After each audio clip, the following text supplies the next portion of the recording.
5 dias por semana, o engenheiro Rubens Faria incorpora o espírito do Dr. Fritz, um médico alemão desencarnado na Primeira Guerra Mundial, e trata em média 1000 pacientes por dia, com uma enorme variedade de casos, como hepatite, artrite, cataratas, esterilidade e até câncer e tumores cerebrais.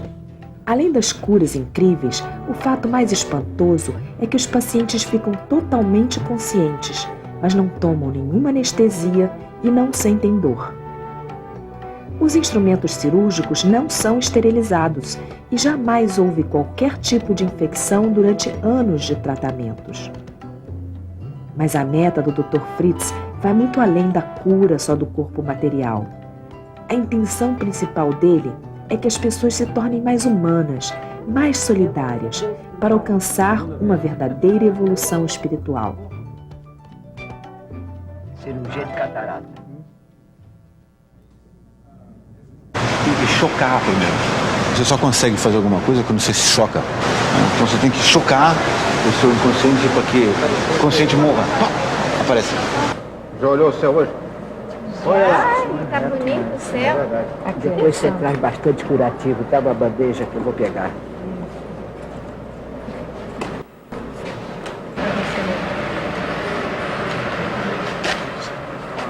Pronto. Ele toca a alma, né? Ele não toca a carne, né? Aperta e corta.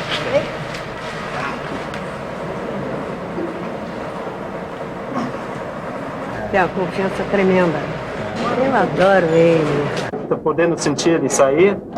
Não, não senti nada não. Só o corte no início um pouquinho, mas tudo bem.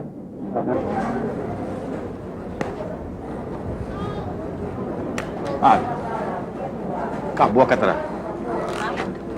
Não tem mais catarata. Tapa.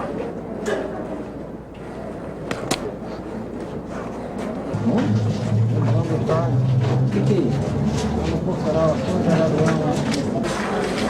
Eles disseram que isso era cancerígena e que eu não deveria operar, que abreviava a minha vida.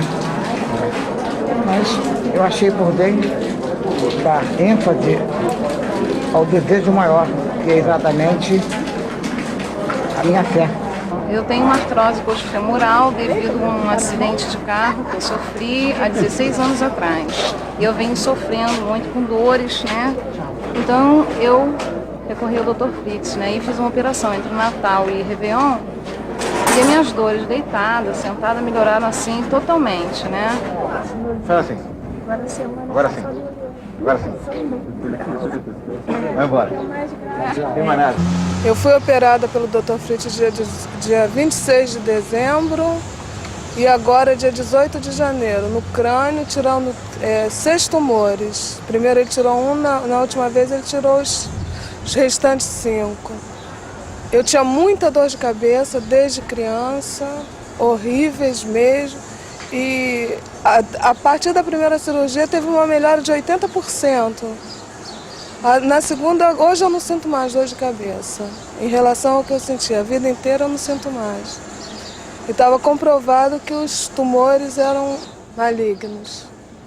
Eu apareci com um cisto no seio esquerdo e fui na minha médica em Copacabana tirar uma radiografia e deu esse cisto. Então eu imediatamente vim ao Dr. Fritz, que sabia que ele estava no Rio. Ele fez a operação, né? Eu fiquei de abril, quando apareceu, até agosto, quando eu retornei à médica, e que ela pediu uma outra radiografia. E quando ela foi examinar essa radiografia, ela viu que não havia mais o cisto, então ela tomou um susto. E é um exame próprio para identificar câncer de mama. O nome do exame é CA15.3. O primeiro exame, que foi em março de 95, deu 139 unidades, quando o normal vai até 30 unidades. 6 meses depois, sendo tratada pelo Dr. Fritz, ela faz novo exame e cai de 139 para 25 unidades, já dentro do normal. Então isso é uma prova material, científica, de que o tratamento espiritual é eficaz. Coronária entupida, pressão 20 por 15, colesterol muito alto. Eu não podia sair de casa. Eu andava aí uns 100 metros, tinha que parar e ficava com falta de ar, todo cansaço, né? Ofegante. Agora não, agora no dia todo. Vou pro sítio, ajudo na faxina do sítio, monto a cavalo, faço tudo agora. Tô normal. Antes dele não, era um morto em pé. Era um morto em pé. Agora não tem mais nada. 1 ano e 7 meses tentando engravidar e não conseguia. Tá? Aí eu procurei o médico, fiz todos os exames e deu que as minhas trompas estavam obstruídas, não tinha passagem para o espermatozoide e para o óvulo se juntarem, né, e fecundar o feto. Eu teria que fazer inseminação artificial no caso. Foi aconselhado isso. O que foi feito aqui com o Dr. Fritz? Aqui com o Dr. Fritz eu passei por uma série de 4 injeções, né, uma a cada semana, e depois ele fez a cirurgia, uma em cada lado. No caso eu levei só 3 pontos. Qual foi o resultado então? O resultado foi esse que está aqui, pode todo mostrar? Mundo pode ver, entendeu? Eu tinha também cistos no ovário, não tenho mais. Isso aqui foi antes, quando eu vim você, tratar com você, e atrás foi depois. Atenção! Por favor. Muito bom. Vou engravidar, não vou. Vai, agora vai. Vai, escolhe nome. Não tem mais nada, acabou. Tá legal. O nosso neném, antes de nascer, a minha esposa bateu uma ultrassonografia e apresentou que o neném tinha problema de ureterocele, que seria o rins dilatado, e esse canal aqui, ó, o canal que liga o rins, a bexiga está dilatado aqui, 1 dedo de grossura. O neném não podia, e teria que ser operado, de repente perder até o rins. Eu vim diversas vezes ao doutor aqui, cuidando do garoto. Tá? Hoje bateu a radiografia, não tem mais nada, neném. Está curado, não tem que ser operado, está perfeito, neném. Jesus ilumine o Dr. Fritz. Ilumine muito, muito, muito. É esse garotinho aí, esse aqui.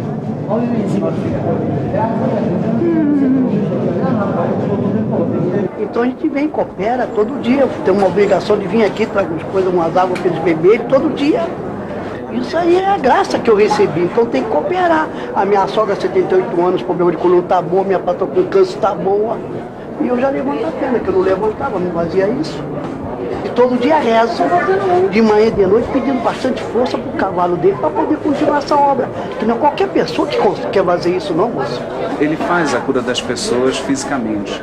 É uma oportunidade dela se transformar, dela começar a tocar, né, para que ela possa fazer uma transformação e ser mais humano. Esse é um trabalho de humanidade. Eu acho que o mundo todo deveria ser mais assim. Imagina se eu trabalhar todo dia, toda hora, sem parar. Não ia curar 1/1000 da humanidade. Mas se eu curar 100, bem curados, espiritualmente, isso espalha muito. Para podermos compreender um pouco mais o fenômeno Fritz no Brasil, eu acho que nós temos que buscar a origem desse misticismo e dessa aceitação intuitiva, principalmente ligada à cura que nós temos no Brasil. Bem antes dos portugueses chegarem, há mais de 400 anos atrás, já existia uma grande tradição de pagelança entre os indígenas, que trabalham intimamente com o mundo espiritual em vários rituais de cura, onde o pajé retira as energias malignas do corpo que está enfermo. Quando os africanos foram levados como escravos para o Brasil, eles trouxeram a religião do candomblé, uma tradição rica de incorporação e cura.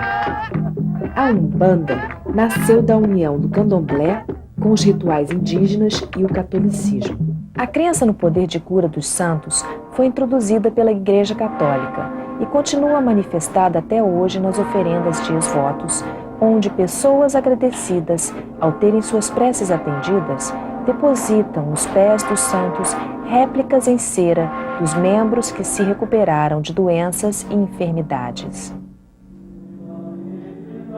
Da França, chegaram os livros de Allan Kardec no século passado, o que gerou um novo sistema de crenças no Brasil, chamado Espiritismo.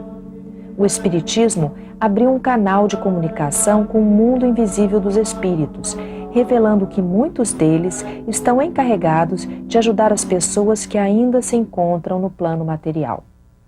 o Brasil é o lugar que ele escolheu, e não só ele, vários outros, como ele fala, médicos espíritas, né, escolheram, porque ele costuma dizer sempre que é um país muito pobre, carente aí de recursos, aí de saúde, recursos, né, enfim, todos os recursos possíveis, né, sociais, mas fundamentalmente é um país que tem uma quantidade muito grande de amor para dar, né, é pobre, mas com uma esperança muito grande e uma fé inabalável.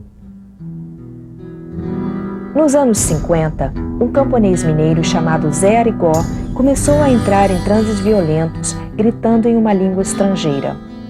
Os médicos não acharam doença nenhuma nele, e o padre tentou sem sucesso exorcizar o demônio. Mas não havia diabo nenhum, e sim o espírito do Dr. Fritz, um médico alemão desencarnado na Primeira Guerra Mundial que estava se incorporando em Arigó para fazer curas. No início, ele simplesmente deu receitas farmacêuticas muito eficazes, mas certa noite Dr. Fritz fez uma cirurgia inesperada num senador amigo dele, retirando um tumor canceroso de seu pulmão. Quando o médico do senador comprovou a cura, a notícia foi espalhada por todos os cantos e Dr. Fritz começou sua carreira, tratando literalmente de milhões de pessoas durante 20 anos.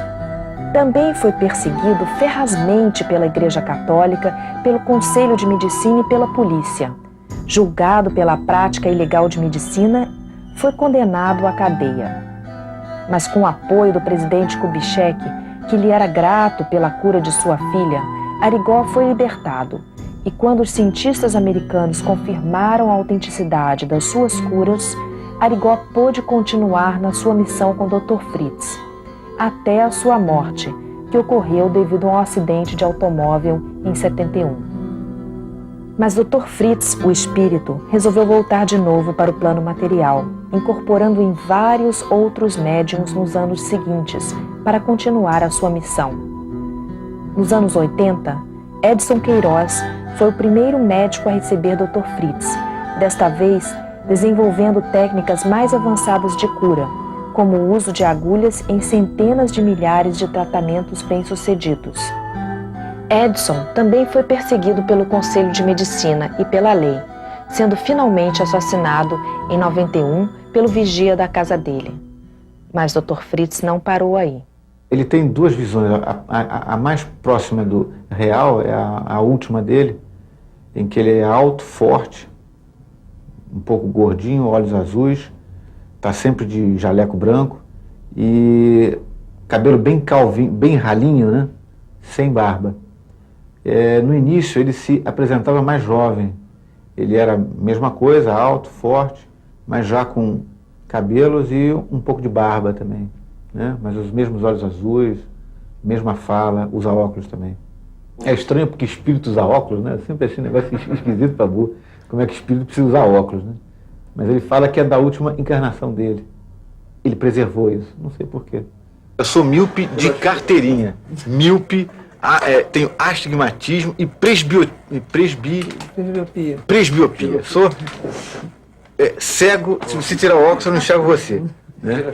E ele não, ele enxerga pra burro, ele enxerga lá dentro, fora, não sei aonde, distante e tal. A explicação é, eu não sei explicar. Não consigo explicar isso. Eu não consigo explicar. Ele é que sabe explicar. Eu estou completamente fora dessa. Quando eu estava grávida, devia estar ainda de pouco tempo na gravidez, devia ser de uns 3 a 4 meses. Eu levantei à noite e eu vi um garoto mais ou menos assim, tudo de azul, de roupinha azulzinha e com o cabelinho todo bem lourinho, bem crespinho. Mas só que ele, aqui no ombro dele, ele carregava essas toras de lenha. Eu fiquei muito impressionada, então me diziam, você vai ter um garoto. Esse garoto vai ser muito diferente. Bom, ele adorava pegar minhas bonecas e abrir. Porque ele dizia que estava fazendo cirurgia, tem esse detalhe. Ele dizia que ia abrir as bonecas para fazer cirurgia. Cortava a boneca com a tesoura, tirava a cabeça delas, abria a cabeça. Ele gostava de fazer isso, né? E dizia que eu tinha que ficar quieta, que eu era auxiliar dele. Ele cortava os dedinhos, cortava a barriguinha, abria boneco, ele tinha essa mania. Mas isso ele tinha engraçado. É que acho que não saía sangue nos bonecos, acho que é por isso. Porque criança, né, eu costumava ficar, eu tinha uns amigos, aí eu ficava conversando com os amigos, né? Eles vinham, aí me contavam história, o que eu ia fazer um dia. Aí minha mãe entrou no rumo de que eu tava ficando maluco, né? E quando chegou com uma idade de seus 10, 11 anos, ele dizia para mim que via gente, que ele falava com pessoas, tinha sempre um homem que ele falava muito. Ele não falou para você? Isso é, ele falava muito. Às vezes ele me chamava durante a noite, corre aqui, mãezinha, mãezinha. Ele sempre me chamou de mamãe, mãezinha, né? Corre aqui, olha, corre, vem aqui ver. Ele está falando comigo, Dizia que estava acompanhando ele, que estava protegendo, estou te protegendo. Me lembro que, isso a minha mãe conta, né? De vez em quando eu gostava de brincar de correr, né? Aí correr e pular, né? Pular, como é que chama? Obstáculo, carniça, aquelas coisas, né? Aí me lembro que de repente eu pulava e pum, parava ali e não era mais nada, não me lembrava de mais nada. Voltava assim 1 hora depois, 1h30 depois. Além das dores de cabeça, ele ficava completamente, tinha amnésia. Ele tinha amnésia. Agora, eu achava que ele estava doente. Então, eu comecei em médicos, fui até no Niemeyer, Dr. Joel Gelman, fui muitos médicos, ele fez muitos exames no Hospital de Bom Sucesso. Até você sabe onde é, em Bom Sucesso mesmo, no hospital ali, ele fez. Teve um médico que disse para mim, o seu filho não tem nada, o que ele tem é espiritualidade, muito acentuada. Iniciou em 1973, na época eu estava recém-casado, e a minha esposa era espírita, e ela um dia disse assim, vamos a uma casa de uma amiga minha, para fazer uma reunião espírita, culto ao Evangelho. Eu não era espírita, eu não era nada, mas era casado e aquela história, se é casado você faz qualquer coisa, né? Acabei indo. Cheguei lá, sentei, fiquei lá sentado, olhando as pessoas, oração, aquela coisa toda, e uma hora disse, não, vem aqui, Rubens, senta aqui na mesa, não fica aí sentadinho não, senta aqui na mesa, junto aqui de nós, para que a gente possa falar um pouco sobre isso, tal, sobre espiritismo. Falei, tá bom. Eu sentei e comecei, na hora que eu sentei, comecei a passar mal, tonteiro, enjoo, um frio danado no corpo, frio, calor. E o que eu me lembro, eu acho que eu desmaiei, não tenho certeza, até hoje eu não tenho certeza. Eu sei que o que aconteceu depois, eu retornei uns 40 minutos depois, pela hora, né, que eu vi, e estava a filha dessa moça, dessa senhora, com um montão de pano assim no rosto, né? Aí eu acordei meio tonto assim, o que houve? O pessoal quieto ficou me olhando, extasiado, sem saber o que dizer. Aí disseram assim, olha, veio aqui um espírito médico, uma entidade, e operou o olho da minha filha, usando uma gilete. Uma lâmina comum, um laser desse qualquer. Aí eu olhei para a gilete em cima assim da mesa, estava sujo de sangue, eu falei, não posso acreditar que tenha sido eu, né? E ela disse, não, foi você mesmo, tá? Em suma, ela foi ao médico depois, uns dias depois, o médico olhou e disse, olha, ela tinha, era catarata. Disse, olha, a operação foi fantástica, não tem mais nada. Eu comecei a achar aquilo muito estranho, comecei a ler o máximo que eu podia, estudar, tentar entender um pouco aquilo. Acabei não entendendo nada, evidentemente, né, por que isso acontecia, mas me tornei espírita, comecei a ler, achei interessante a doutrina, aquela coisa toda, e resolvi me entregar a isso. A busca era assim, nós íamos a um lugar, tipo assim, acontecia algum fenômeno, então a gente ia buscar explicação. Então andamos centro kardecista, eu pelo menos parapsicologia, umbanda, quimbanda, tudo que era alguma manifestação, se tivesse algum fenômeno paranormal, eu passava, ele também começou a sair nessa busca, até que ele se voltou para dentro dele. que a busca é interna, não tem nada a ver com o exterior, né? O meu momento mais crítico foi quando a minha filha chegou, adotada. Ela era muito fraquinha, muito fraquinha. Eu fui buscar minha filha, ela tinha 10 a 11 dias de vida só, né? Era muito fraca. E eu me lembro que a gente tinha que acordar de hora em hora para dar uma colher de sobremesa de leite para ela. Porque ela não podia tomar leite muito tempo, a quantidade grande de leite que podia fazer mal a ela. Aí um dia desse eu estava lá, de noite, de madrugada já, acordei, perdi a hora de dar o leite para ela. Aí fui lá, dei o leite, chorei um pouco também, evidentemente. E pedi ao Fritz, doutor Fritz, pelo amor de Deus, me ajuda, porque minha filha está doente, ela não pode morrer, eu preciso dela viva. Aí ele, me lembro, eu estava ao lado do berço dela e veio uma luz forte, uma luz branca forte, a imagem dele. E aí ele veio para mim e disse assim, que ele ia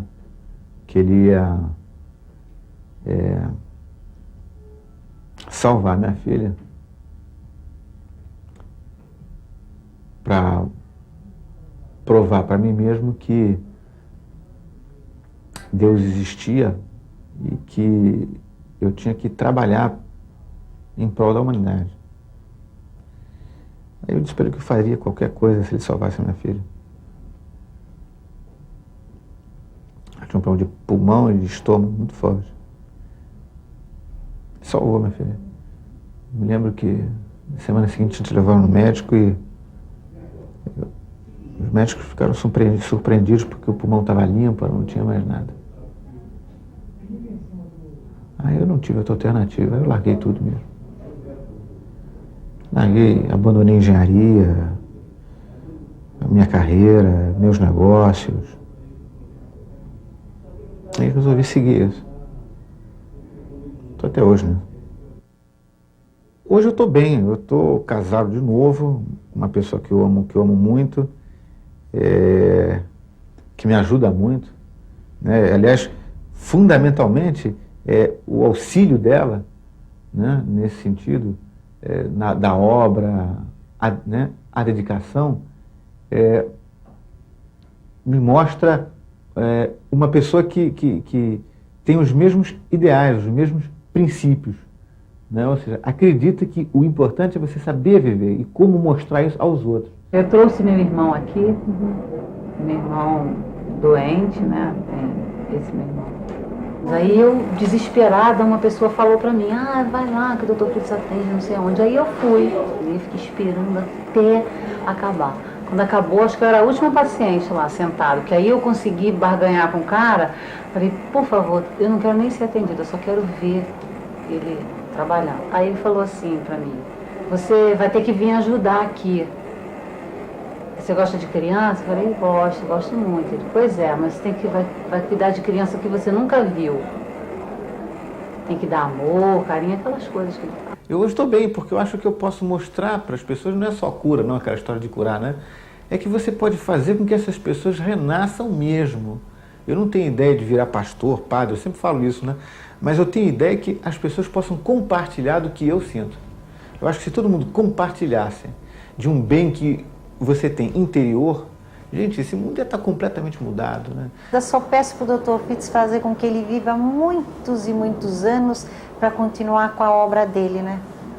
Fazendo a caridade, fazendo a obra dele, podendo ajudar, que ele dure 80, 90 anos, ajudando sempre ele. O Dr. Fritz me deu um prazo atualmente de 4 anos e 9 meses de vida, né? Foi complicado isso, né? Primeiro porque eu não entendi nada. Quando ele me deu prazo, eu já parei, eu nunca mais trabalho com você. Foi a primeira coisa que eu disse para ele, né? Não adiantou nada, voltei, né?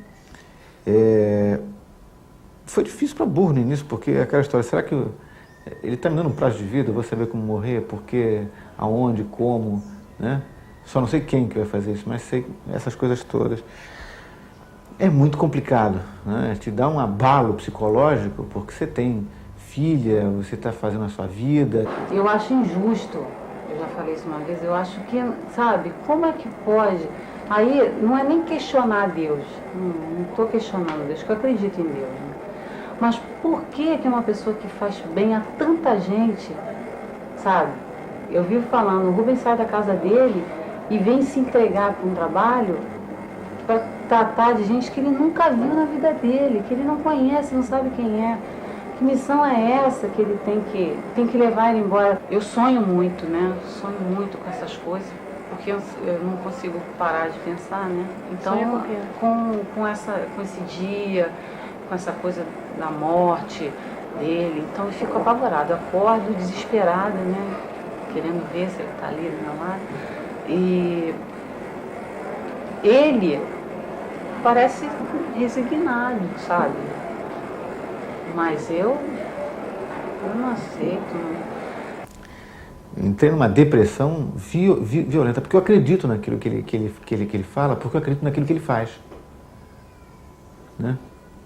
Então, é aquela história, se você tem uma pessoa que tem um comportamento irrepreensível, sabe, que sempre te dá certezas, você tem que acreditar em tudo. É impossível, sabe? O cara não tá te mentindo, né? E eu também não sei eu sei que ele não está também falando uma bobagem, uma mentira, porque ele deu esse prazo de vida para todos os outros médiuns. Deu para Arigó, deu para Oscar, deu para o Edson Queiroz, para todos eles. Então, foi difícil. Um dia ele me virou e disse assim, olha, você não tem um prazo de morte, você tem um prazo de vida. Você tem que aprender a viver nesses anos que você tem. Se você souber fazer isso, você vai ter uma melhor compreensão do que você está fazendo aqui e do que você é. Ele dizia assim para mim, você não tem merecimento ainda. Tá bom, doutor. Tá bom, doutor. Tá bom. Semana passada é que ele me operou. Semana passada, tirou aqui, operou não. Abriu, tal, tirou, acabou. Fechou, deu os pontos. Eu demorei 11 anos para ele fazer alguma coisa por mim, fisicamente. Ele um dia estava lá operando, aí acabou tudo. Aí a minha esposa disse assim, bom, acabou, né? Ele disse, não acabou, falta um. Aí ele disse, quem que está faltando? Ele, o Rubens. Aí ele disse, vamos lá. Aí pegou lá, mandou deitar lá numa maca, né? Pediu para o auxílio de um outro médico que estava ali ao lado, né? E disse, vamos lá, vai tirar, não vai sentir nada, não vai sangrar, não vai ter problema. Tirou, não tem problema nenhum. Tirou lá o base celular lá. E depois, Quando eu voltei depois a mim, eu fiquei zangado para burro, né? Porque ninguém me avisou nada e eu não gosto de operação. Aí eu vi lá uma gás aqui, olhei e falei, o que é isso? Não, você tinha, lembra que você tinha? Eu falei, lembro. E aí? Ele tirou e tal, não tenho aí mais nada agora. Aí eu olhei, ficou a marca tal, né? A cirurgia e tal, e nada.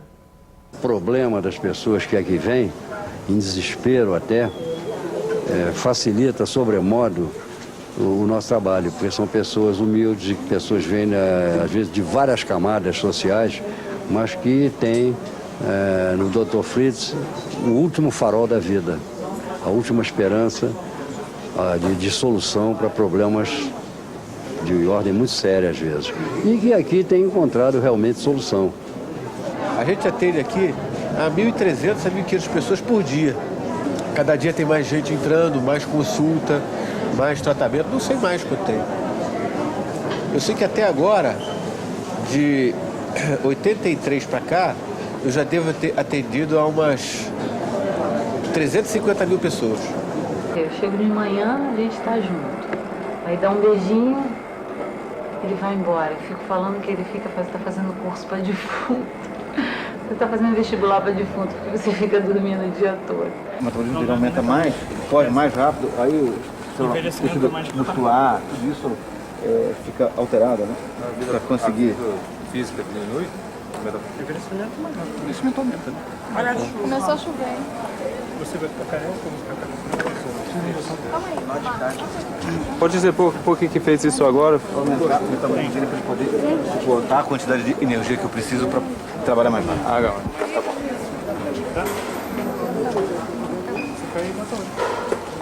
Pode só comentar lá. na seringa.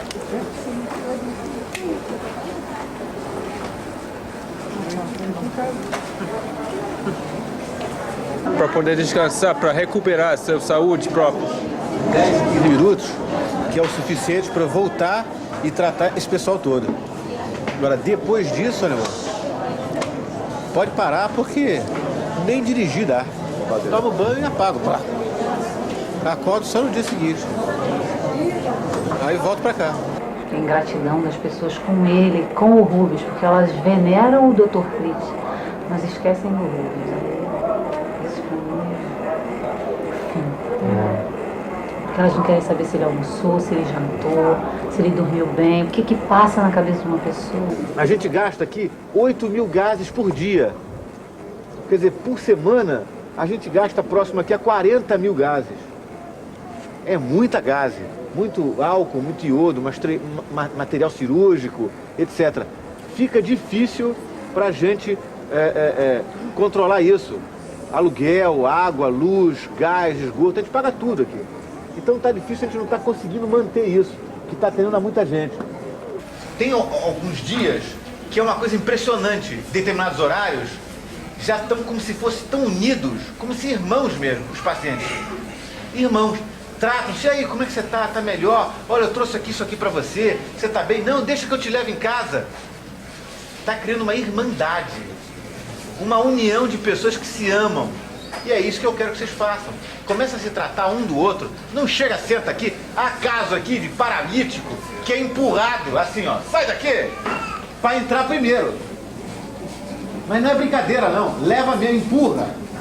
Pessoas que não enxergam, esses, então, eles empurram para passar na frente. Projeto de crianças é o que vocês são. Passando um na frente do outro, querendo só ficar curado. Isso é imbecilidade. Eu sou cego. Já botaram para 2 filhas, tudo quanto botar no outro, moro longe. Você é cego? Sou. Espera. Eu não enxergo nada. Então cego. Escuta, vou falar uma coisa para você. Eu vim atrás da minha cura, não venho. Você vem atrás da cura? Espera. É. O que estou fazendo? Vem cá.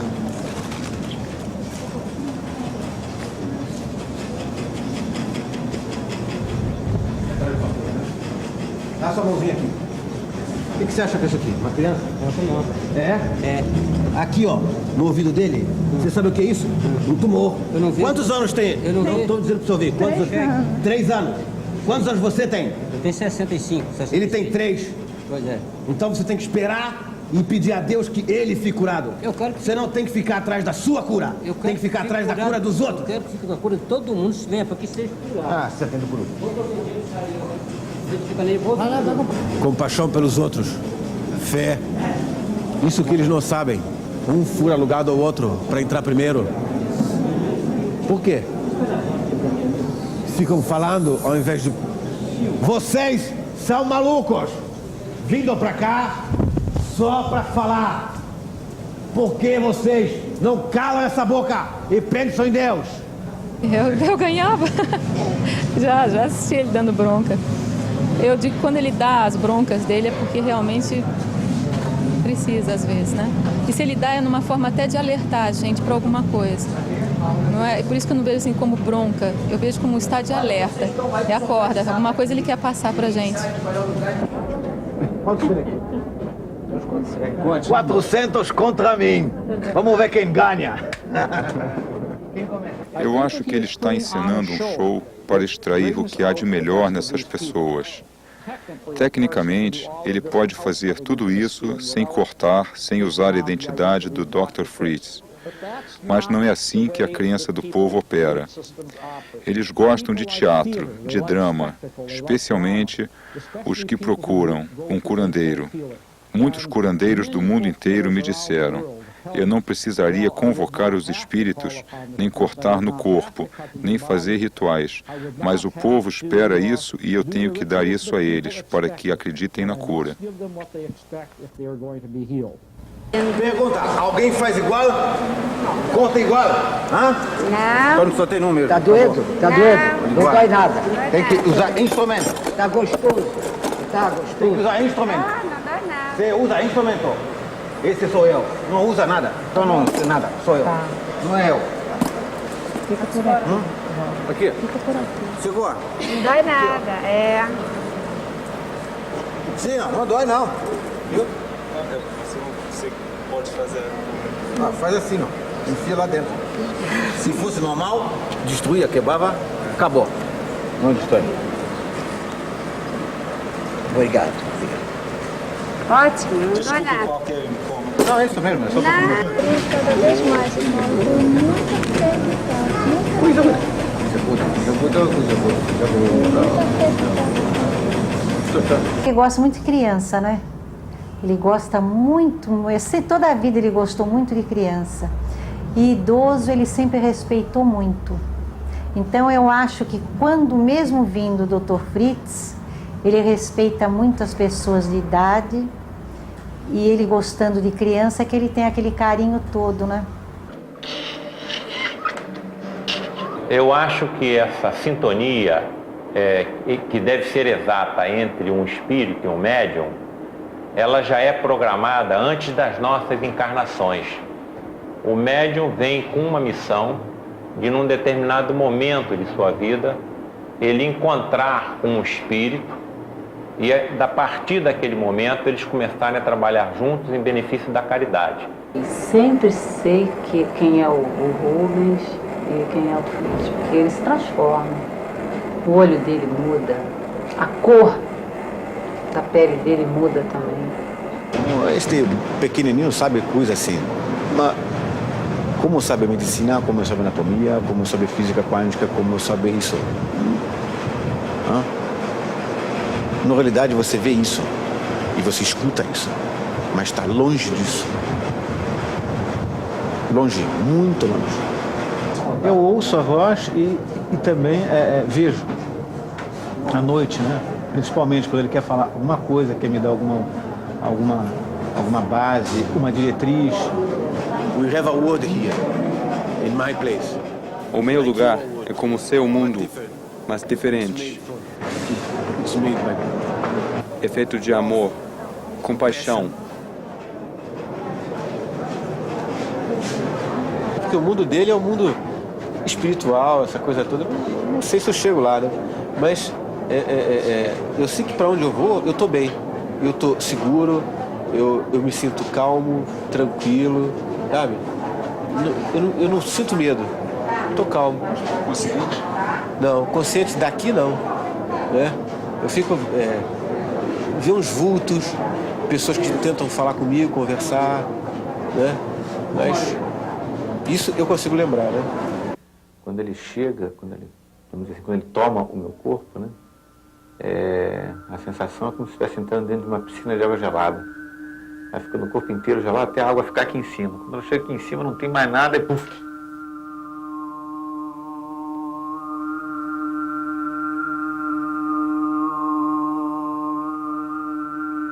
Aí ele vem e trabalha. Eu sinto como se estivesse passando por um lugar, um túnel, alguma coisa assim. No final desse túnel, uma luz muito forte. Mas a sensação é boa, não é ruim. Né? Calma, me sinto bem. Cada vez que ele vem, eu me vejo sair do corpo e ficar em cima, sabe? Eu fico aqui em cima e o pessoal... Quer dizer, eu fico aqui e o corpo aqui embaixo. Né? Aí você... Não dá para ver o Fritz. Dá para ver uma luz forte que entra no meu corpo. Ela entra assim, cola no corpo, né? Cola toda no corpo. Aí eu vou embora, né? Vou ficando distante, aí subo. Quando eu chego? Quando você chega... Desagradável. Ele vê um montão de gente. É desagradável, porque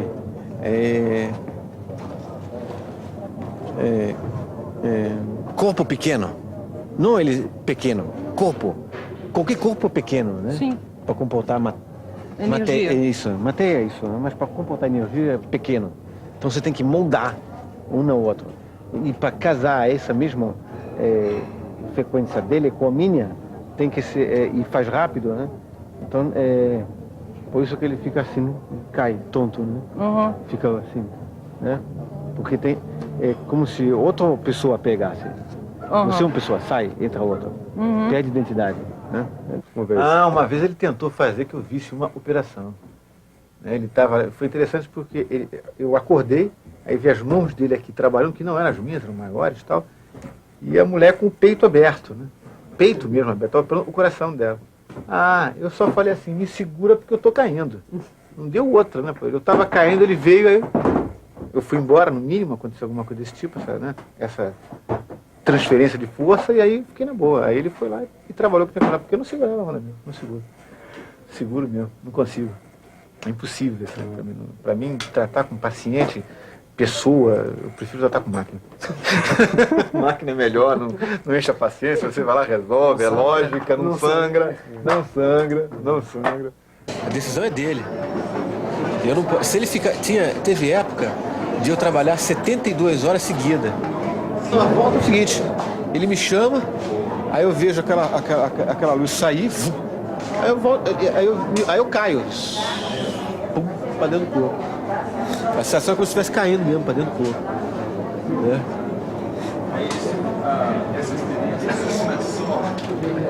Uma das questões primordiais é essa diferença básica entre a mediunidade e múltipla personalidade, quer dizer, manifestação de personalidades diferentes, né? Um dos fatores principais é o controle. Quer dizer, o médium tem um controle nessas manifestações.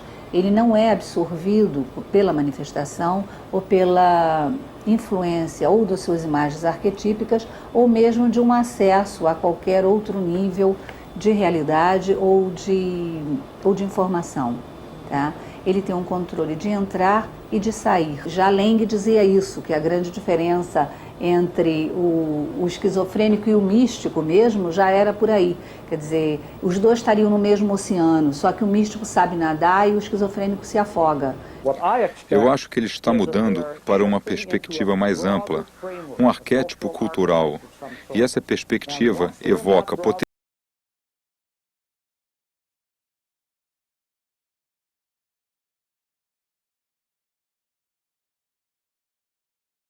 Independente da sua crença, independente da sua religião, independente do grau intelectual que tenha, do seu sexo, da sua idade, da sua cor ou da sua raça. A mediunidade é uma coisa inerente à humanidade. Todos nós somos médios em um grau maior ou um grau menor. Às vezes parece que as pessoas não são elas mesmas. É comum você chegar para alguém e dizer: "Você parece outra pessoa hoje." Então, quem é você? É a teoria chamada o eu oco, quando estamos habitados por um campo de energia sutil que não é nós mesmos. Então, se não somos nós, quem somos? E esta é a pergunta básica. Quem somos nós? Eu acho que cada um pode ter a religião que quiser, mas, eu acho até que daqui a mais alguns anos, e no futuro muito próximo, não vai haver mais religião alguma. Por que eu posso dizer isso? As pessoas vão cada vez mais se entender, ou procurarem se entender cada vez mais com Deus. E vai perceber que você não precisa de uma igreja, de um templo, para encontrar Deus. Eu acho que o que eu faço e outros médiuns de cura, ou de materialização fazem, é mostrar, olha gente, tem alguma coisa aqui. Aprende com isso aqui. Tenho 10 anos de experiência em área de parapsicologia, de pesquisa de parapsicologia. Sou formada em psiquiatra, psicologia analítica e anos de pesquisa dentro de cirurgia, na época do meu curso de graduação em medicina. Tive alguns 2 ou 3 meses de contato com o Fritz. O que eu observei foi que as cirurgias que ele faz, chamaram a atenção, o procedimento cirúrgico é absolutamente absurdo para ser feito. Por exemplo, se eu vi, como assisti, uma cirurgia onde ele colocava uma agulha através do forame occipital numa mulher e a maneira extremamente violenta como ele locomovia aquela agulha por aquele lugar era para lesar várias estruturas e aquela pessoa sairia dali com certeza morta, porque é uma área que controla a respiração, enfim, ou no mínimo completamente incapacitado de poder levantar, de poder andar e tudo.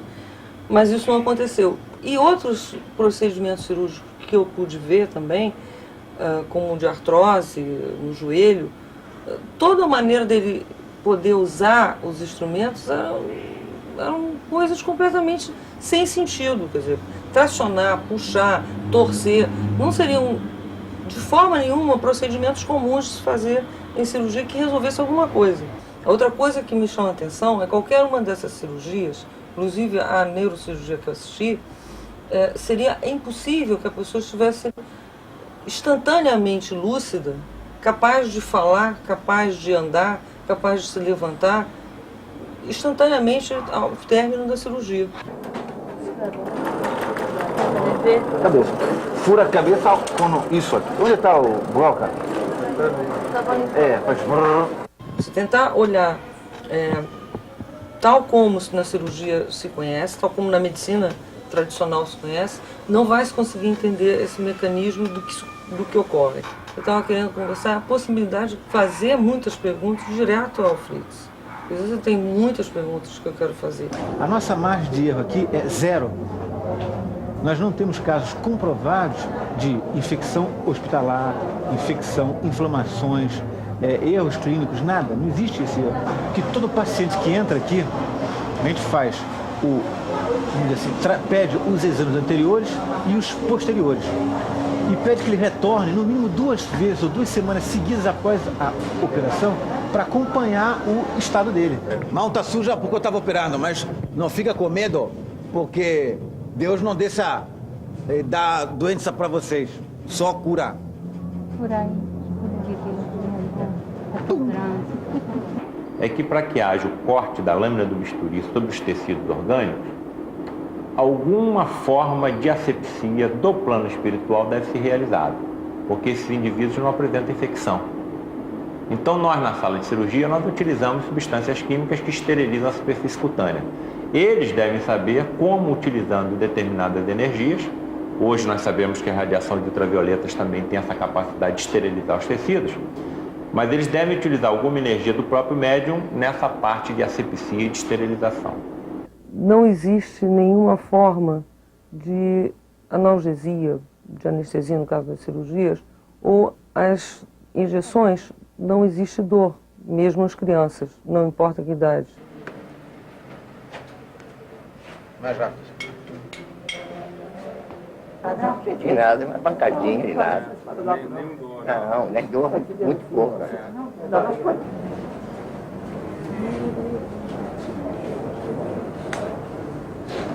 Pronto, tirei tudo. Está podendo sentir ele sair? Não, não senti nada não. Só o corte no início um pouquinho, mas tudo bem. O que mais chama atenção, principalmente aos médicos da Terra, é a analgesia a que esses doentes são submetidos. Sem injeção, sem nenhum preparo farmacológico, eles não sentem dor. As entidades médicas do plano espiritual, utilizando a energia do médium, podem, por mecanismos misteriosos para nós, promover a liberação de determinadas substâncias químicas pelo próprio organismo, denominados neurotransmissores, e que são conhecidos farmacologicamente pelos nomes de endorfinas. Como funciona a questão da fé? Fé. Tem um aspecto místico, esotérico e o aspecto de energia. Quando você consegue usar isso, você libera mais endorfina, dopamina, não é assim? Tá. Todos esses compostos químicos aceleram um estado de um estado mais relaxado, mais elevado de energia do cabeça. Teta. Isso. E esse estado é o mais próximo para você conseguir se aproximar dessas informações. Because I don't use. Eu não uso a medicina material, eu uso a medicina astral. Vocês tinham um homem, o nome dele era Rudolf Steiner. Rudolf Steiner. Eu fiz com Steiner. Ele estudou os princípios do corpo astral. O Steiner, Rudolf Steiner, ele nasceu na Áustria no final do século passado e ele fez um trabalho enorme, abrangendo uma gama muito grande de áreas. Pedagogia, que era a área principal dele, biologia, mas especialmente em medicina. Né? A medicina antroposófica que ele cria, que existem universidades até hoje, que existem centros até hoje na Suíça, é a ponte mais próxima de ligação com o trabalho que o Fritz faz. Né? E o Steiner propunha que os médicos trabalhassem como uma situação de iniciação, né? Quer dizer, pudessem desenvolver a clarividência, pudessem desenvolver capacidades de percepção. Sabe o que é difícil? Estou vendo essa agulha, essa mulher. Como que Dr. Fritz pode fazer isso? Colocando a agulha no corpo material. Não no corpo material, mas no corpo astral. O corpo astral está aqui, cobrindo o corpo material. Então vocês veem um ato no material, nesse corpo, mas a verdade é que eu estou usando o corpo astral para fazer isso. Erro do homem em olhar só para cá. Esquece que existe mais, né? Você só vê isso. Verdade. Só vê isso. Né? Tem que ver os outros. Quer dizer, ver o corpo etérico. Ou o que você quiser chamar. Uhum. Só nome, né? Espírito.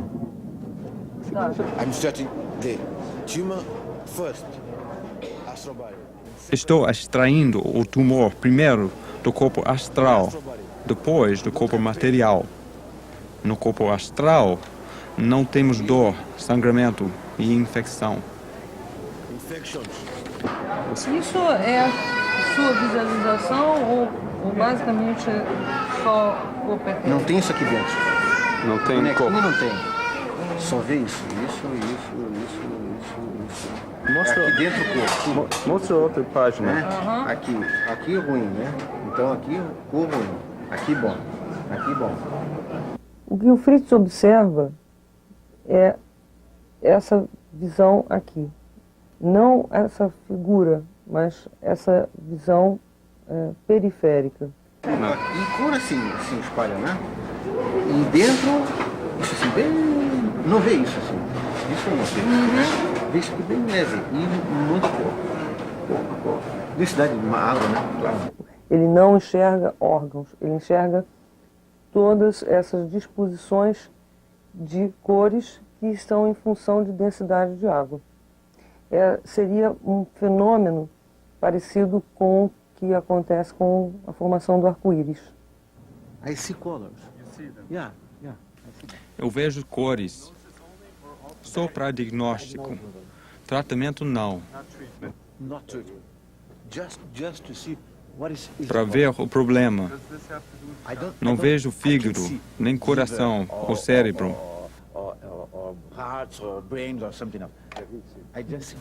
Só vejo cores, como chakras, mesmo sistema, mas não os princípios místicos. Podia ter melhor o mundo, não ia ver nada, né? Então, se você consegue usar aqui para ver, melhor. Aí consegue ver. Tem que ver água, onde tem água. Ontem ele perguntou, como você consegue ver calcificação de 1,5 milímetro? Fácil, que estúpido. Calcificação não tem água. Então olha a massa cinzenta. Tudo água, onde ponto de calcificação, negro. É ali. Não tem água, né? É opaco. Uso as cores para combinar com os campos magnéticos. And magnetic field together. Eu movimento os campos magnéticos.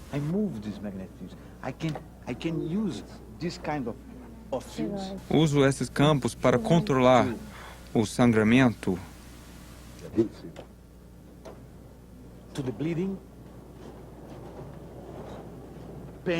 dor, e aumentar e diminuir as células. Campo e massa. Você é uma massa. Isso é massa. Aqui tudo massa. Se você interrelacionar isso e tiver mesmos campos frequenciais, gera campos magnéticos iguais. Certo. Associação e movimentação de campo é que tem que aprender a fazer. Só isso.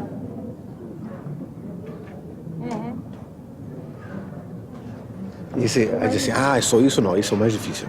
Bom, isso é absolutamente difícil. Uma das coisas importantes nessa experiência de contato é que ele tem demonstrado um enorme interesse de ensinar médicos. E, para tanto, o que ele fala? Seria necessário que os médicos desenvolvessem essa terceira visão, a clarividência. E isso é fundamental para o diagnóstico. Né? E esse desenvolvimento requeriria dos médicos uma alimentação adequada. Ao desenvolver essa clarividência, acentuar também a memória e chegar a um ponto, além da clarividência, da acentuação de memória, chegar a realmente conseguir um domínio sobre campos magnéticos, ainda que isso nos pareça hoje uma coisa muito difícil. E estuda pouco eles aqui no meio, cabeça. Estuda mais no meio do cabeça. Se estudar mais no meio do cabeça aqui, faz. Aqui na frente. Deixa eu ver. Meio do bem no meio. Tem uma coisa no meio que ajuda isso. Sim. Ainda pouca vista é... Não prestar, não faz nada. É bobagem. Ajuda muito. A glândula pineal. Sim. Aqui é álcool, né? Carbono, hidrogênio, oxigênio. Mais fácil. Então, isso é mais fácil de quebrar a molécula para usar matéria-prima básica, né? Se você tiver um tumor, esses produtos químicos destroem o tumor. Destroy the tumor. Ao injetar a substância, que na verdade é um composto de iodo com álcool, essa substância dentro de cada organismo vai tomar uma outra configuração, vai ser uma outra substância. E ele faz isso através da manipulação de campos magnéticos. E entender isso só entendendo o direito de física quântica. Que um corpo, na realidade, não é sólido. Um corpo é a formação, é a união eletromagnética de partículas em constante ressonância. Isso aqui é um corpo, todo corpo, né?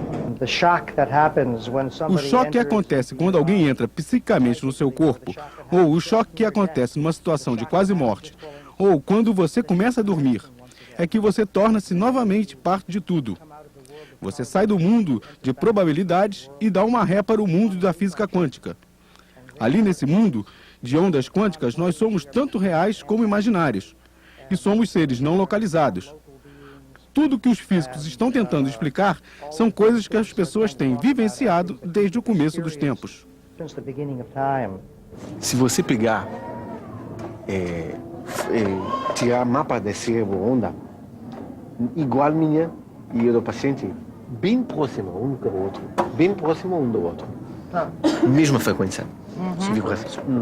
Na nossa pesquisa ficou muito claro que alguma coisa se passava no campo e se passava na frequência não só das ondas mentais do próprio curador, como das ondas mentais do paciente. Eu não mando a energia, eu mando você a sua energia. Eu trabalho com o que você tem, o que você tem na sua cabeça. Você trabalha com essa energia. Eu só direciono. Sei. Por indução. Vocês têm isso. Não sabem usar. Por indução eu faço isso.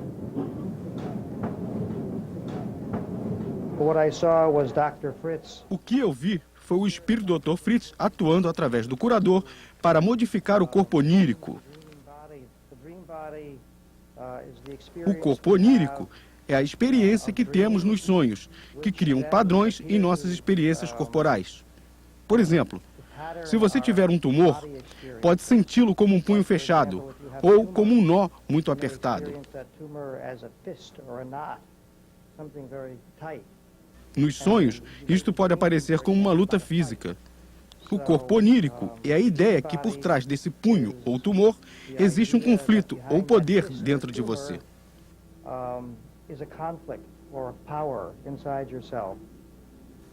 O espírito do Dr. Fritz vai lá e modifica esses padrões. As pessoas podem fazer isso sozinhas, mas normalmente não acreditam em si próprias para tanto. Se é um dia que você não aguenta mais, você já está no teu limite de fé. Aí ele vai lá e cura você.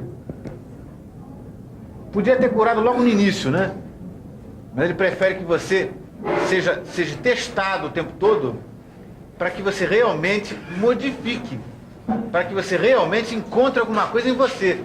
Você não tem que procurar nada no Dr. Fritz, nada no Rubens. Você tem que vocês têm que procurar alguma coisa em vocês. Uma coisa em comum é como ele trata as crianças, algumas crianças, através dos seus pais, seja pai, seja mãe, usando, por exemplo, de injetar ou operar um dos pais.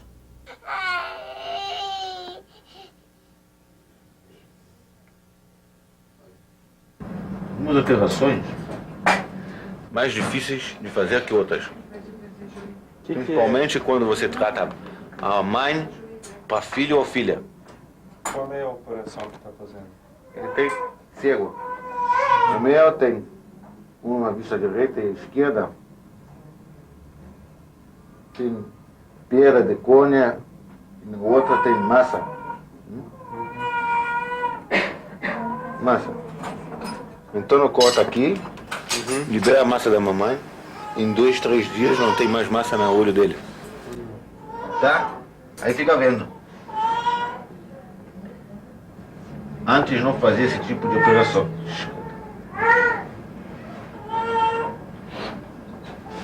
Algumas crianças operam, outras não porque é pequenininho demais. Não pelo tamanho da área de operação. Dá pena. Aí não...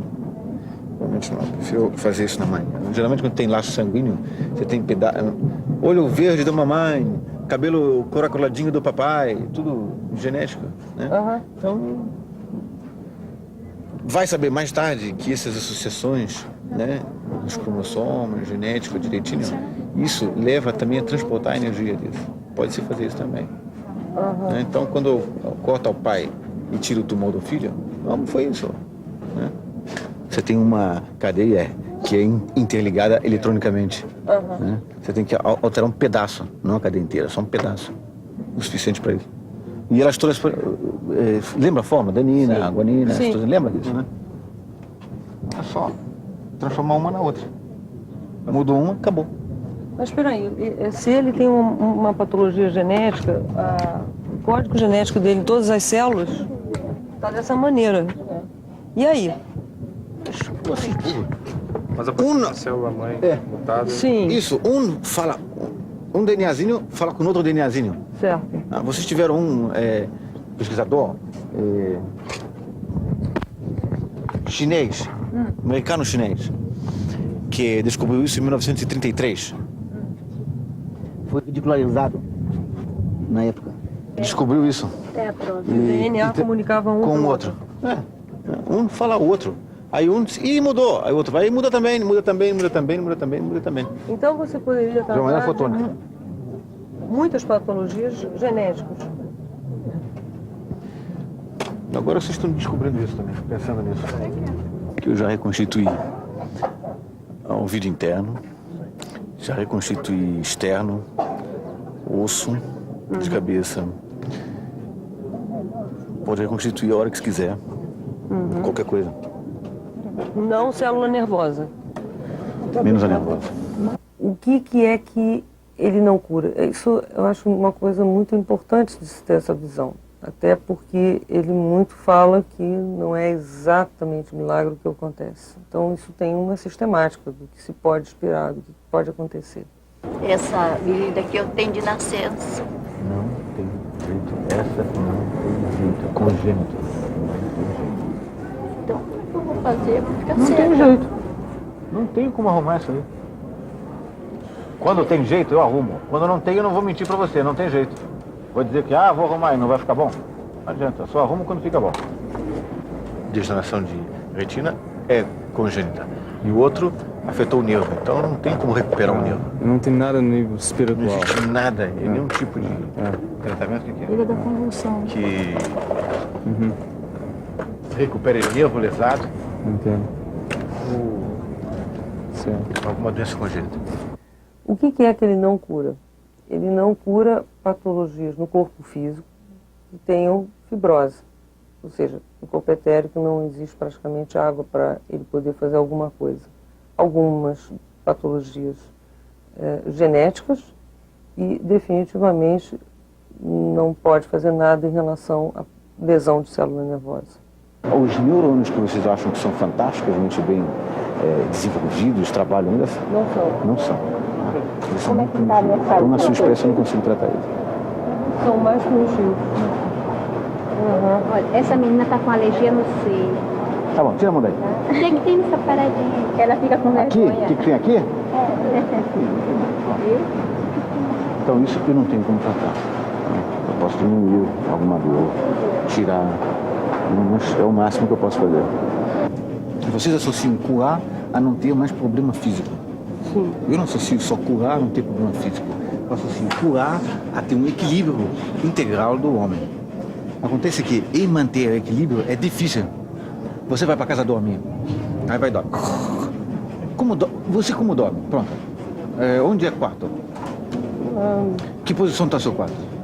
Acho que está para o norte. Tem que saber norte, desvio angular em relação ao cabeça, espaço, cantos do casa, tudo uma coisa só. Você já esquece isso. O objetivo principal de cura que ele tem é a cura espiritual. Entenda-se o que é que seja a cura espiritual. Despertar nas pessoas uma consciência de uma transformação ou de um sentido de vida. Dentre as pessoas que encontraram o Dr. Fritz, muitas sentem algo na presença dele, que é incrivelmente inspirador e os eleva espiritualmente. Me parece que isso é a essência do que ele faz. Ele mesmo diz, eu não estou aqui para curar um mau funcionamento mecânico do corpo físico. Estou aqui para colocar você no caminho para si mesmo. E se por acaso você fica curado no meio disso, é um brinde extra. Algumas pessoas como eu vão olhar o Rubens querendo saber a porcentagem de curas. Qual é o estado de consciência dele? Como ele se sente quando isso acontece? Se tem truque ou fraude? O que está acontecendo com o povo? São perguntas científicas.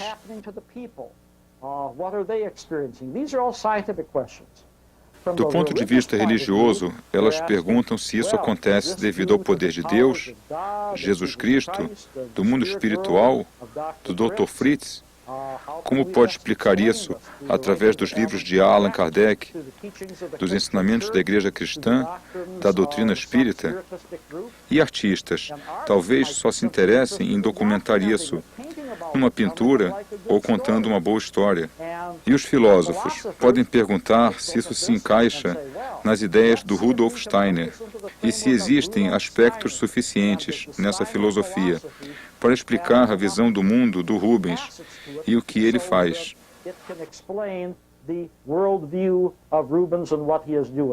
Todo médium, todo grande médium, é provavelmente alguém que traz grandes dívidas de vidas passadas. O Arigó era um grande médium, mas um grande devedor. O Edson Queiroz, um grande médium e um grande devedor de erros cometidos em vidas passadas. Acredito que não seja diferente com Rubens. A mediunidade é dada a esses indivíduos como uma forma de resgatar mais rápido as dívidas que tenhamos contraído. O Dr. Fritz um dia foi um homem, né, um ser, veio para cá, está pagando, porque eu acredito que essa missão do espírito, ele deve estar pagando alguma coisa que ele deve ter feito muita coisa de errado lá para trás e veio aqui para pagar isso. Quer dizer, então, que ele salda a dívida dele e não deixa... Será que o Rubens já saldou a dele aqui? Aqui? Eu já me perguntei por que eu, né? O Freixo disse que é um karma que eu tenho que pagar com isso, né? Hoje em dia eu já nem mais me pergunto sobre isso, porque ele faz tanta coisa boa.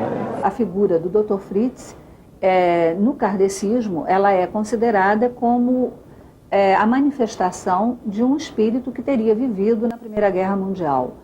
Mas se você observar um pouquinho mais de perto, né, e dentro de um outro foco, dentro de uma outra visão, por exemplo, dentro da visão de energia e de frequência, tá?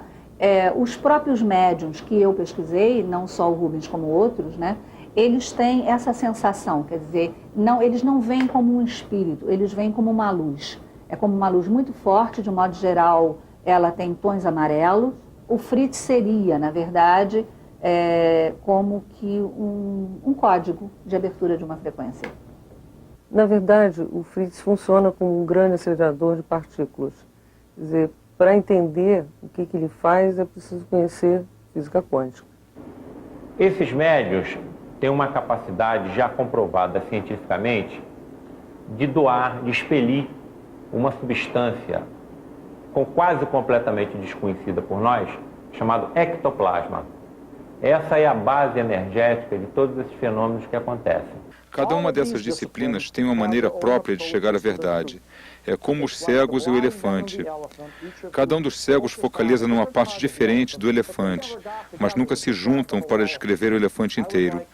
Gostaria de ver pessoas de várias perspectivas se juntarem para partilhar o conhecimento deles, e só os combinando podemos alcançar um retrato mais amplo e profundo, nos casos como o de Rubens. Quer dizer, o que essas 3.750.000 pessoas têm hoje? Será que elas passaram os seus ensinamentos para os seus filhos, para os seus netos? Né?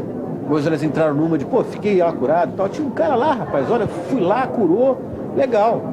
E fica nisso. O que elas passaram? Você tem que passar alguma coisa. É como se fosse história, né? Branca de Neve, etc e tal.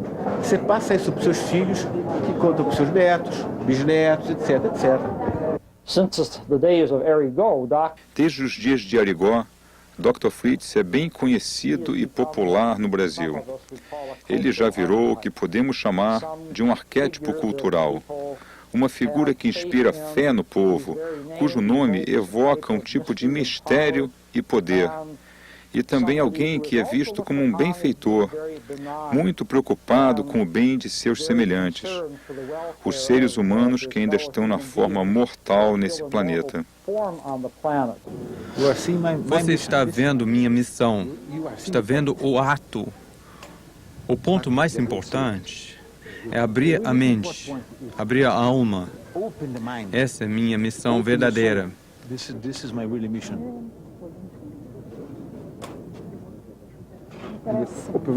A operação é coisa simples. Abrir a mente é muito difícil. Eu posso vê-lo na mudança das pessoas. Antes, elas têm muita preocupação nos rostos. Estão aborrecidas, com muita dor. Depois, dá para ver as linhas no rosto desaparecerem. E elas começam a cintilar. Elas sentem-se melhor. E há esperança. Doutor, pode curar eu? Não é assim. Você tem que falar assim: doutor, olha para ele que ele está passando mal. Doutor, olha para essa menina que precisa de tratamento. Lembra de você como última pessoa, não como primeiro. Aí eu curo mais rápido. Como esse. E esperou 3 meses. Até o dia que eu falei, agora eu curo você. Porque tinha fé e deixava passar outros na frente. Não mais pensava em si mesmo. Pensava só em Deus. Aí foi fácil curar. Minha mão não é nada. A mão de Deus é mais importante. Você olhou mulher operando o bulbo cerebral. Ficou pena dela? Não. Sentiu alegre por estar sendo curada? É isso? Uhum. entendeu? Sim. Essa relação social é uma só coisa, uma só relação social. Compaixão. Uma só. Um só cabeça, um só corpo. Uma só maneira de viver. Eu acho que essa parte da missão do Fritz é justamente essa, né? Fazer com que as pessoas possam entender um novo conceito de vida, o que é você vivenciar, né? Você tem o Krishnamurti diz assim, né? Há uma diferença grande entre você viver e vivenciar, né? O que o Fritz quer é que você vivencie a sua vida, é que você possa ter criar um novo âmbito do que se é viver, o porquê de viver, né? Você pode viver 80 anos que você não soube viver 80 anos. Existem crianças com 10 anos que sofrem muito mais do que esses velhos de 80 anos e que já sabem viver. Agora o mundo olha para cá, não é isso? Todo o país olha para cá, o que o corpo dele faz. Sim. Tem que olhar. Vocês têm mais meios de comunicar agora, não?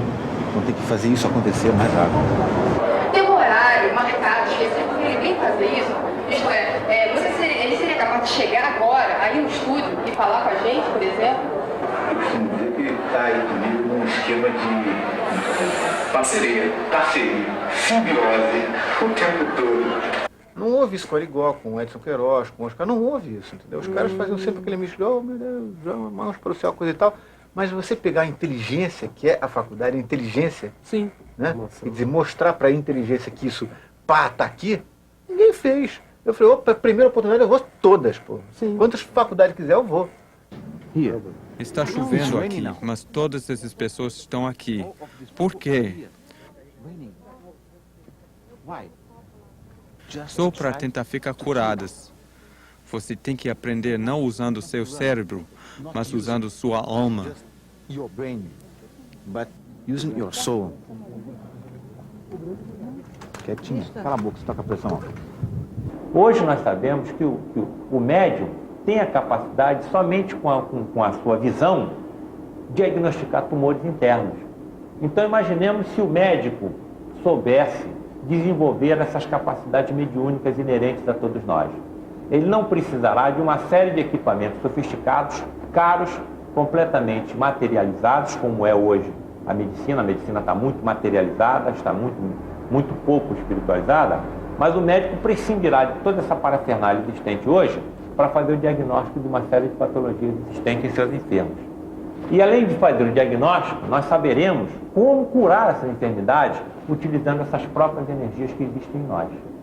O que ele acentua é que não adianta muito o conhecimento técnico puramente, mas o principal é o desenvolvimento do médico como indivíduo, quer dizer, um autoconhecimento.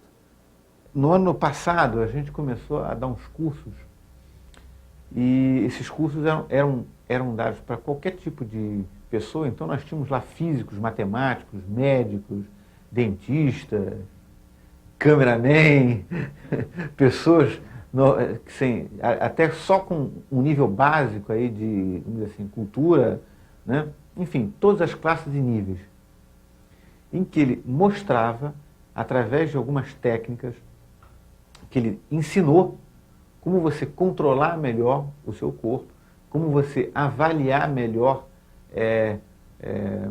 os pontos críticos de falta, como ele dizia, de falta de energia, e como você implementar essa energia no corpo. Ah, boa pergunta. Então os chakras se caracterizam por pontos, então os chakras se caracterizam ali por pontos de vias.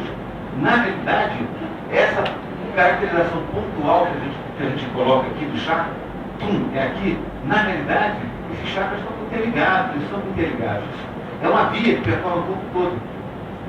E o Rubens mostrou no curso que se você não tem esse intermediário entre o soma e o psicossoma bem trabalhado, que é o campo energético, que são os chakras, você realmente não trabalha bem, nenhum lado nem outro, porque ele é o elo. Como foram dadas as técnicas? Você aliava chakra, cor, som, né? E notas musicais. A gente fazia todo um trabalho com notas musicais. Assim. né, e aliada a cada cor. Esse negócio de clarividência, tem uma técnica para isso que você começa a ver. Aliás, uma delas é essa aqui, ó, essa que a gente vai fazer ainda hoje, essa aqui. Mas essa faz parte de um conjunto de 12 técnicas para você ter o fenômeno da clarividência. É que ele dava essa técnica, as pessoas treinavam essas técnicas em aula e realmente tinham resultados práticos. Tinha um anestesista que, inclusive, antes de terminar ainda o curso, ele já tinha aplicado numa paciente dele e ela deixou. E ele disse que ela não sentiu nada. Então, que fim que eu vejo? Evolução, sabe? Maturidade através do trabalho da parte mental, né? Corono e fronto, lucidez, alcançar essa lucidez e principalmente pensar no próximo. Se você tem mais aberta isso aqui, mais curar você pode. Não curar de forma idiota, só, quebrou o dedo, curou. Você deixa, tomou, bobagem. Não, é isso. Curar integral, sem nada. Não viver 500 anos também. Não, isso, né? Mas curar, tudo isso. Que é isso que leva a outras curas. Se cura ele integralmente, passa para filho, outra coisa. Filho, outro filho, outro. Imagina isso. Que escala isso? Demora. Sim, demora, mas imagina a escala disso. Eu, como engenheiro, uma pessoa que durante anos estudou ciências exatas, né, acho um desperdício total de pesquisa você não ir lá para descobrir alguma coisa, para trabalhar alguma coisa. Essa história de dizer, não, isso não existe, é absurdo. Imagina se eu chego durante o meu curso de engenharia e disser assim, olha, você não vai estudar ondas eletromagnéticas porque você não vê onda eletromagnética. E se você não vê, não existe. Absurdo. É constatável. Então você tem que fazer uma pesquisa para que isso se torne constatável. A frequência em que os médicos alemães, né, e no caso também o Rubens, passam a ter nesse momento é um pouco além disso. É uma frequência igual nos 19 canais que nós testamos, uma frequência muito rápida, de uma amplitude baixa, tá? Mas que atinge a 40 Hz. E 40 Hz atualmente é uma grande onda na pesquisa mundial, num sentido de que é um estado em que você está mais alerta, você está mais concentrado, mais objetivo e mais capaz, inclusive, de tomar decisões, de resolver problemas. O que essa pesquisa pode nos ajudar? Eu acho que do momento que a gente começa a entender a nossa mente nesses estados de controle e com acesso a outros níveis que nós não estávamos acostumados a usar, níveis esses que podem curar, níveis esses que podem anestesiar, níveis que podem impedir, inclusive, a proliferação de bactérias e de infecções, tá? É muito importante para a nossa própria medicina, tá? E até para o aprendizado. Do momento que essas pessoas atingem a chamada 40 Hz, quer dizer, essa onda, que é uma onda muito importante no aprendizado, né? Para o aprendizado desse mundo, para nós podermos construir até um mundo melhor a partir disso. Eu acho que esse fenômeno paranormal do Dr. Fritz é algo muito mais além do que só a cura. Ele está demonstrando alguma coisa que as pessoas não estão ainda, né, olhando, captando, porque se pegam única e exclusivamente na cura. Ou se apegam à cura, ou então refugam a cura, afastam a cura, porque, olha, isso é impossível. Né? Isso não pode estar aí curado, é impossível. Há casos de médicos que dizem assim, não, olha, está aqui o exame, a pessoa não tem mais tumor. É impossível, esse exame está errado. Ele manda fazer 40 vezes o mesmo exame e sai 40 vezes a mesma coisa, curado. E ele continua cético. Há uma diferença entre você ser cético racionalmente e você ser cético burro, eu costumo dizer. O burro é aquele que não aceita um novo conceito, uma nova filosofia, uma nova forma de pensar. Esse é burro, é o cético burro. Existe o cético racional que procura, até o último instante, os preceitos, os fundamentos dessa técnica que é passada a ele. Até onde que isso realmente tem efeito. Eu sou uma pessoa moderna do século XX e tenho meu próprio ceticismo sobre cirurgia psíquica, embora tenha visto vídeos convincentes e falado com pessoas. Mas quando fiquei realmente na presença dele, foi deslumbrante. É um sentimento, mais que uma visão. Mas a visão e os sentimentos ficam juntos. Então, estou muito mais convencido que alguma coisa absolutamente real está acontecendo. E o que nos tomamos como existência ordinária é uma ilusão. Esta é minha última vez aqui. É uma oportunidade incrível. Só falta isso.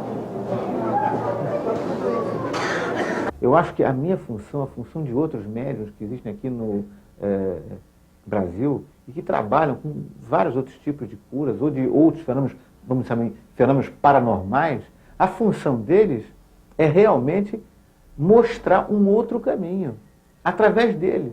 Não pelo que eles fazem, mas através do que eles sentem de si mesmos.